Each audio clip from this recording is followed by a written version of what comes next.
There is a voice inside you right now. It has been speaking since before you could speak back.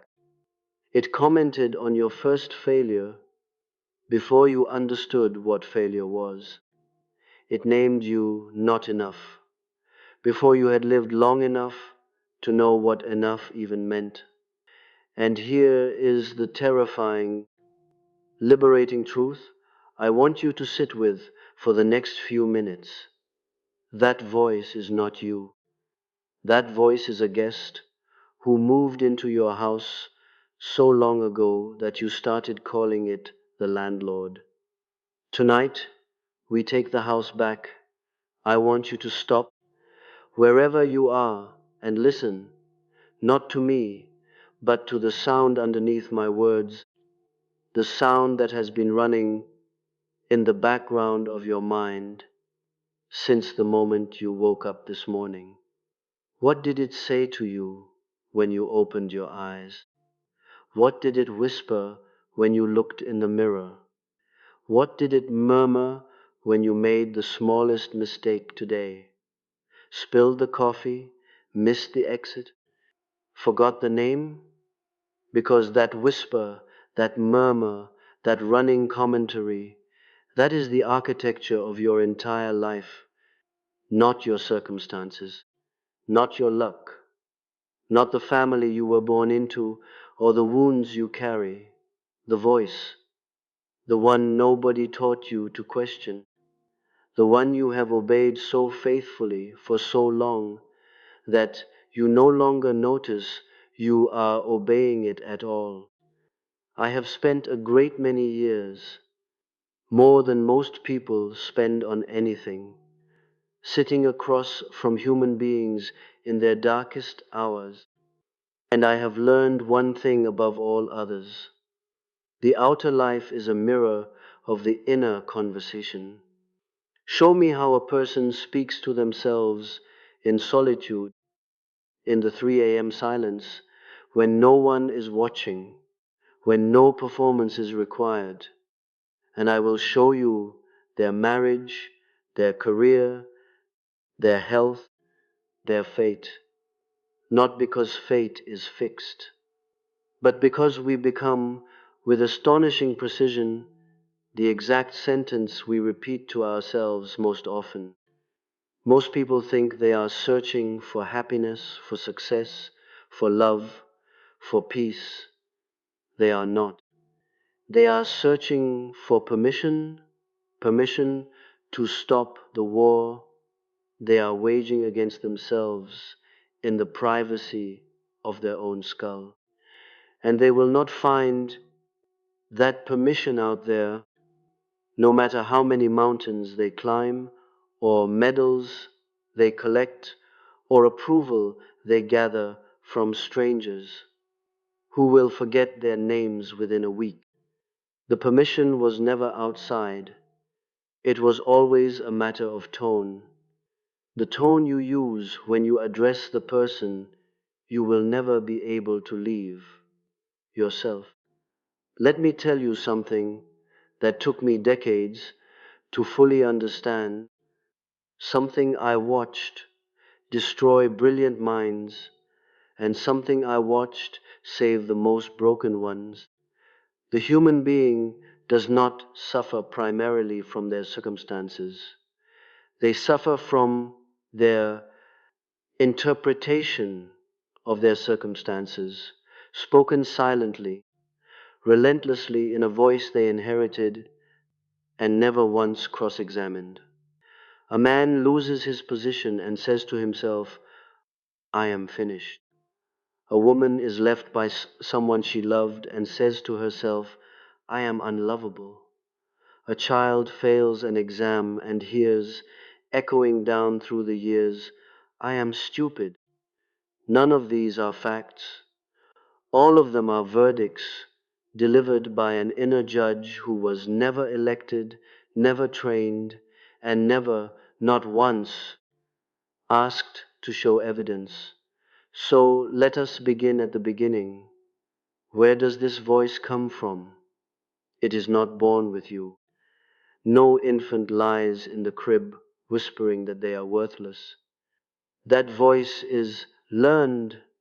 It is assembled brick by brick from every sharp word spoken over your small shoulders, every comparison made at the dinner table, every silence that followed your excitement when you wanted, more than anything, to be met with joy and were met instead with correction. The voice is a composite, part mother, part father, part teacher, part the culture that told you what a person of your kind is permitted to become. And here is the cruelest trick of the whole arrangement. Because this voice arrived so early, before your reasoning mind had fully formed, you never filed it under opinion, you filed it under truth. You did not choose it. You absorbed it the way skin absorbs the temperature of a room. And then, without ever signing a contract, you spent the rest of your life defending its verdicts as though they were your own convictions. This is the great unfinished business of being human, the work of separating what is truly yours from what was merely installed in you. And I promise you, the separation is possible. I have seen it happen in a single conversation. I have seen a person who spent 40 years believing they were too much, too loud, too emotional, too intense, realize in one unguarded moment that this was never their own assessment. It was their father's discomfort wearing their name. The moment they saw that, something in the room changed. You could feel it. The shoulders dropped. The breath deepened. A stranger had been living in that person's chest for 4 decades.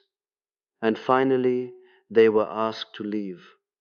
Now, I want to speak to you about a distinction that will either mean nothing to you tonight, or it will mean everything, depending on whether you are willing to actually feel it, not merely understand it intellectually. There is a difference between thinking and talking to yourself. Thinking is fast, associative, often chaotic, a river of images and half-formed impulses. Talking to yourself is different. It is deliberate. It has address. It has tone. When you talk to yourself, you are, whether you know it or not, performing an act that is almost sacred. You are speaking as one being to another, except the two beings happen to share a body. And the question that determines the entire shape of your existence is simply this: what kind of relationship have you built with that other being? Would you keep a friend who spoke to you the way you speak to yourself? Would you keep them in your home, at your table, in your bed, if every single day they told you that you were behind, that you were too old for this, too broken for that, too far gone to start again, too foolish to have tried in the first place? You would not. You would remove that person from your life within a season. And yet, this is the part I need you to really sit with. You have kept that voice on retainer for years, decades, some of you. You have paid it in attention, the only currency it has ever wanted, and it has never once given you a fair return. I am not asking you to silence this voice. Silencing it is not possible, and frankly, it is not even wise, because that voice, believe it or not, was trying, in its clumsy, wounded way, to protect you. The child who first built that inner critic built it as armor. If I criticize myself before the world does, the world's criticism won't hurt as much. That was the logic of a frightened young creature, trying to survive an environment that felt unpredictable. The tragedy is not that the armor was built. The tragedy is that you never took it off once the danger passed. You are a grown being, walking through your present life, dressed in armor forged for a war that ended years ago. So what do we do? Not with slogans, not with hollow affirmations recited in a mirror, while some part of you, the honest part, rolls its eyes because it knows you don't believe a word of it. Affirmation without integration is theater. It fools no one, least of all the deeper self, which is far more perceptive than we give it credit for. What we need instead is dialogue, real, structured, honest dialogue, the kind you would offer a frightened friend, not the kind you'd offer a defendant on trial. Here is where I want to teach you something practical, something you can begin tonight, in the quiet after this speech ends, when the noise of the day has finally gone still. The next time that voice rises, the one that tells you you failed, that you're behind, that you don't have what it takes, I want you to do something almost nobody does. I want you to answer it, not argue with it, not silence it. Answer it the way you would answer a child who came to you frightened in the night. Ask it, what are you afraid will happen if I don't listen to you right now? You will be astonished at what surfaces. Beneath almost every harsh inner voice is not malice.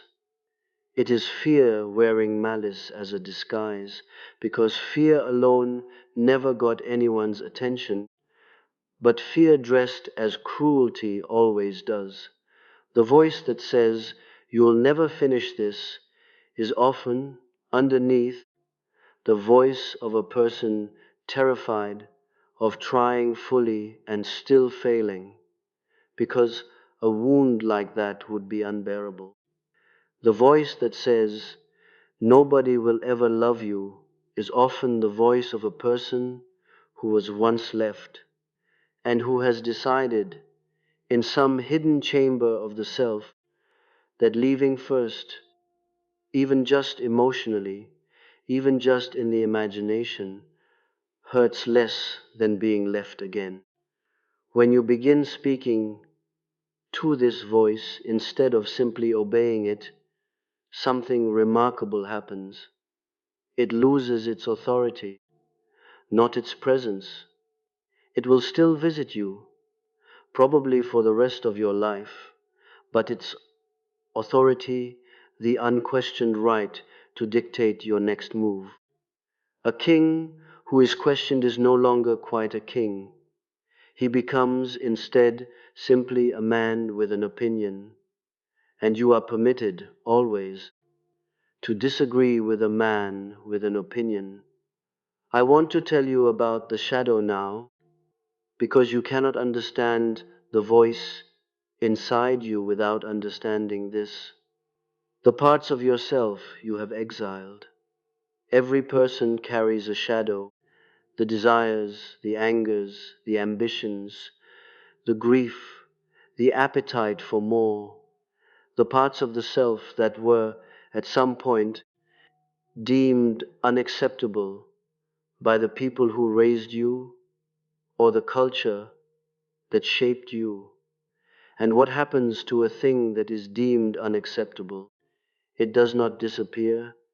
It goes underground, it waits, and from underground it runs your life far more than the polished, socially acceptable version of you ever will, except now it runs your life blindly in the dark, disguised as self-sabotage, disguised as the relationship you keep destroying right when it gets good, disguised as the success you keep almost reaching, and then quietly, mysteriously, failing to grasp the most dangerous person in any room is not the one who has embraced their darkness. It is the one who has denied it exists, because that denial does not make the darkness vanish. It simply removes their ability to see it coming. You have met these people. Perhaps you have been one.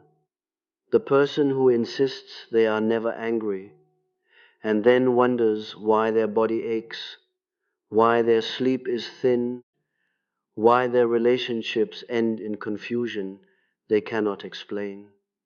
The anger did not disappear because it was denied.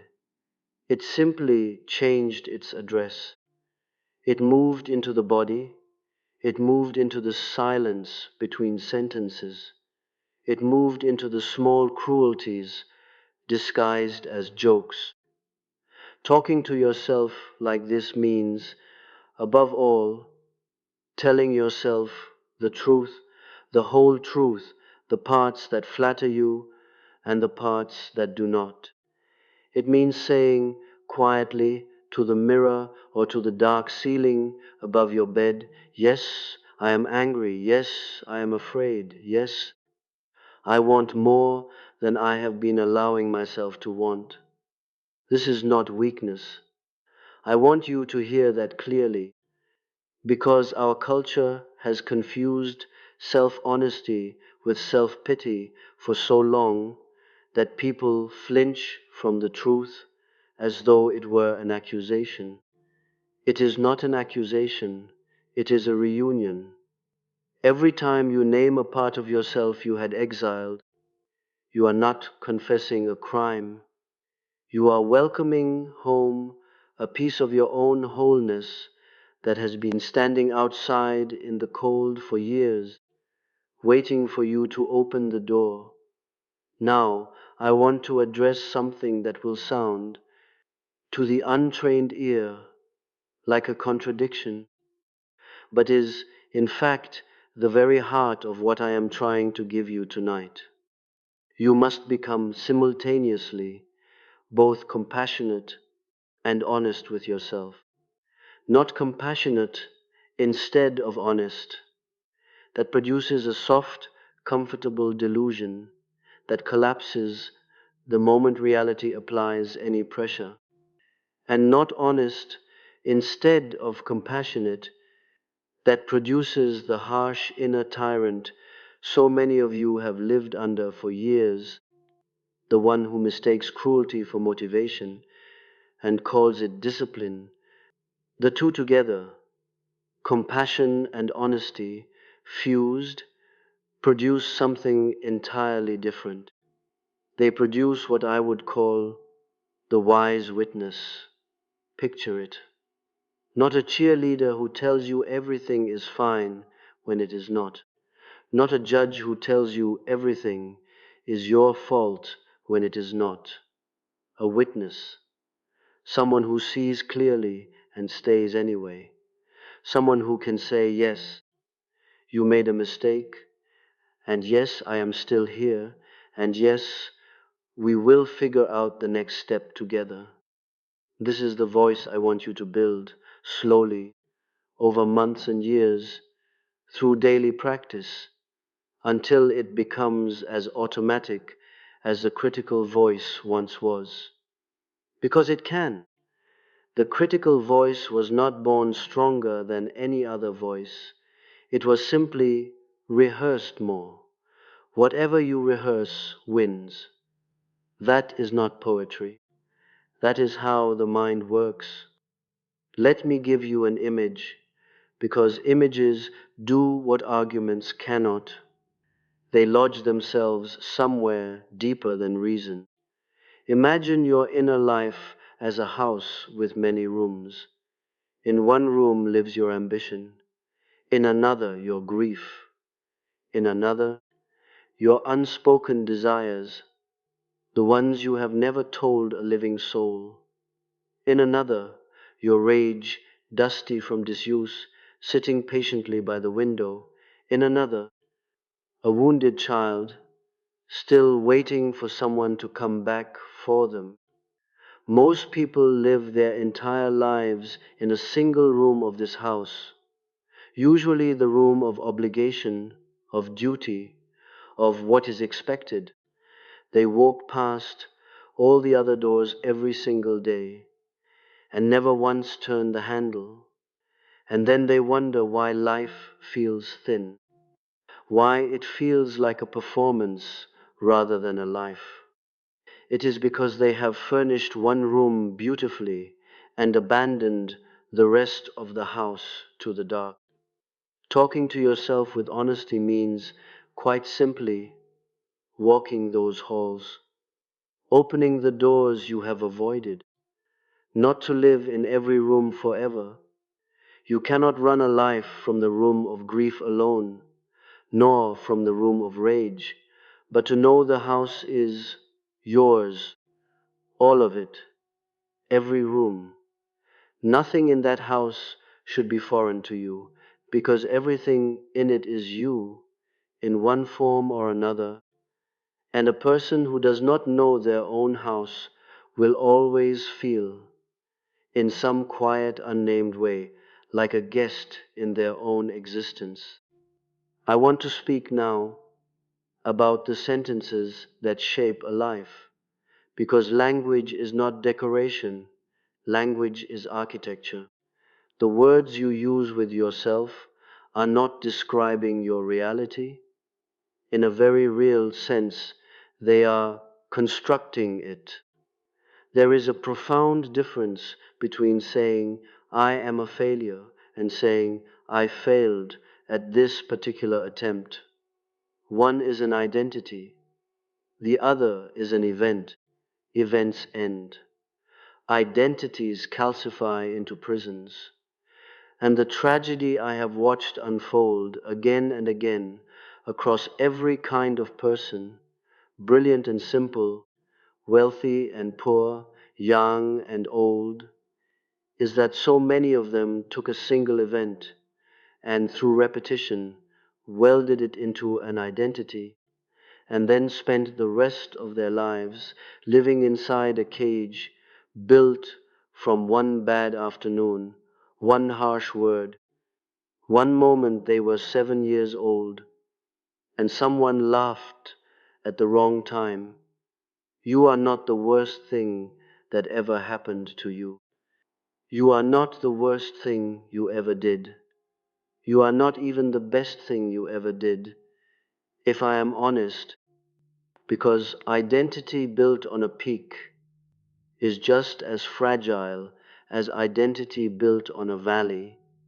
Both leave you at the mercy of circumstance rather than rooted in something that circumstance cannot touch. What can circumstance not touch? Only this, your relationship to yourself. That is the one territory that remains in every condition of life entirely, unconditionally yours to govern. So change the sentences. Not through denial. I am not asking you to lie to yourself, because self-deception always collects its debt, eventually, usually with interest. I am asking you to be precise when the old voice says, I always ruin everything. Stop and ask, always, every single time? Or are you taking the 2 or 3 moments that confirmed an old fear and using them to overwrite the 100 moments that did not? The inner critic is, almost without exception, a terrible statistician. It remembers every failure with photographic clarity and forgets nearly every success within the week. Your task, your daily discipline, is to become a more honest witness to your own life than that voice has ever been. Let me tell you what happens.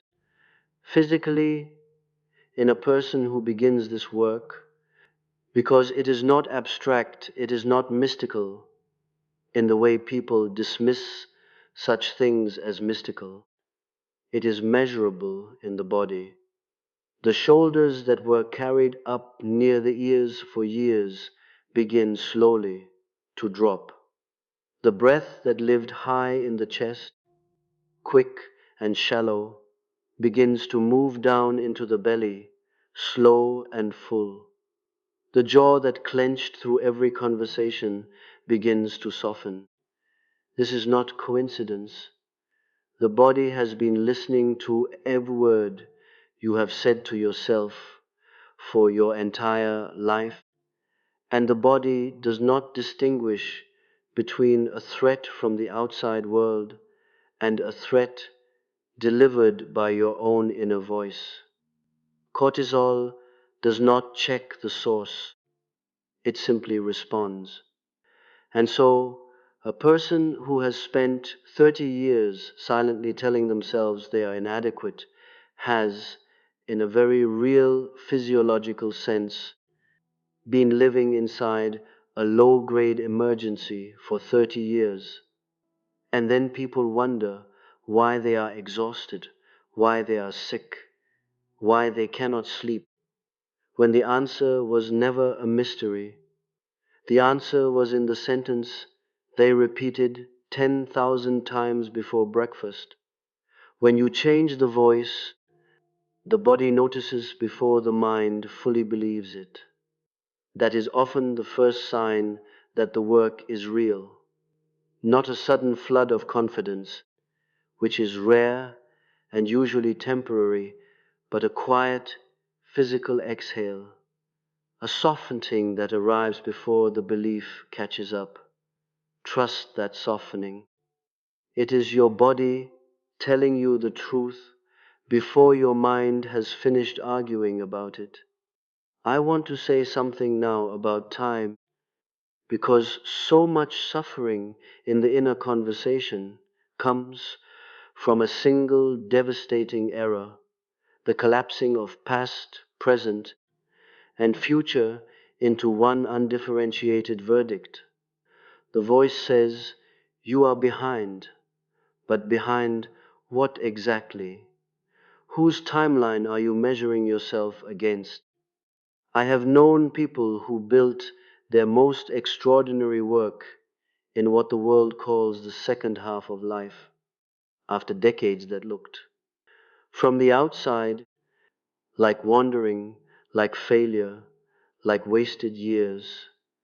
And I have known people who achieved everything early and spent the following 50 years hollow because they had built an entire identity on a single early peak and never developed the inner life required to sustain a self once the applause faded. There is no behind. There is no cosmic schedule you have failed to meet. There is only the pace of your own becoming, which unfolds according to a logic that the anxious mind, obsessed with comparison, cannot see and was never meant to see. The oak does not apologize to the sapling for taking longer to grow. It simply grows at the only pace it has ever known, and one day it is an oak. You are permitted the same mercy. You are permitted your own timeline, your own pace, your own particular unfolding. And the moment you stop measuring yourself against a clock that was never yours to begin with, an extraordinary quiet becomes available to you. Not laziness, not resignation.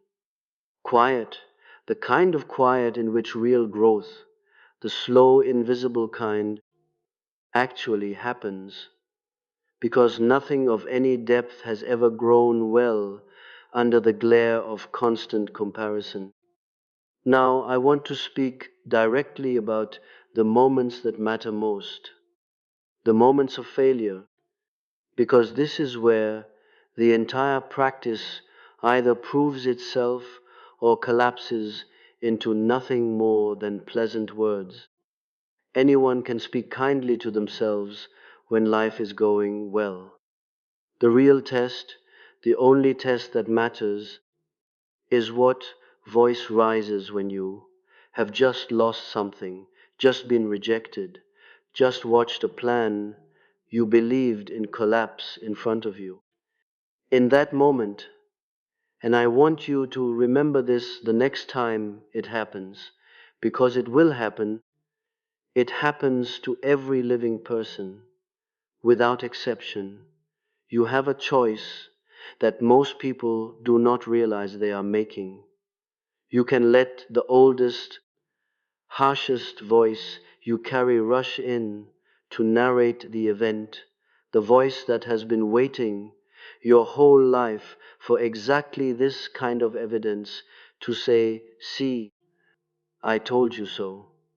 Or you can, with tremendous discipline, in the very moment the wound is freshest, choose to speak to yourself the way you would speak to someone you love who had just been through the same thing.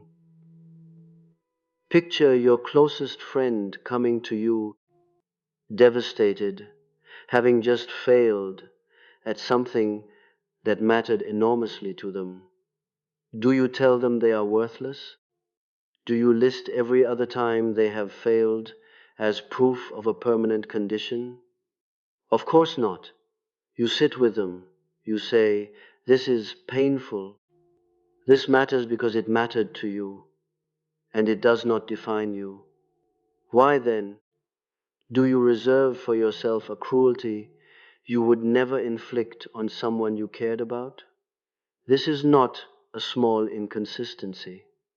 It is, I would argue, one of the central wounds of modern life, the willingness to extend grace everywhere except inward. I am asking you tonight to close that gap, not gradually, not eventually, but starting with the very next failure you experience. And there will be one, because a life without failure is a life without any attempt at all. To speak to yourself in that moment with the same voice you would use for someone you love. This single shift, practiced consistently, will do more for the shape of your life than any achievement you could chase. There is one more thing I must tell you, because without it, everything I have said risks becoming merely a technique, a trick of language, and this work is not a trick. It is a relationship, and relationships require more than technique. They require commitment over time. The voice you build with yourself will not transform in a week. It will not transform after one speech, however sincerely delivered, however sincerely received. It transforms the way any long relationship transforms, through repetition, through small moments of choosing differently, through the thousand tiny instances in a single day when you catch the old pattern rising and, instead of following it blindly as you have for years, you pause, just pause. That pause is the entire practice. Everything else is detail. In that pause, you are doing something almost no one else in your life has ever done for you, and something you have almost certainly never done for yourself with any consistency.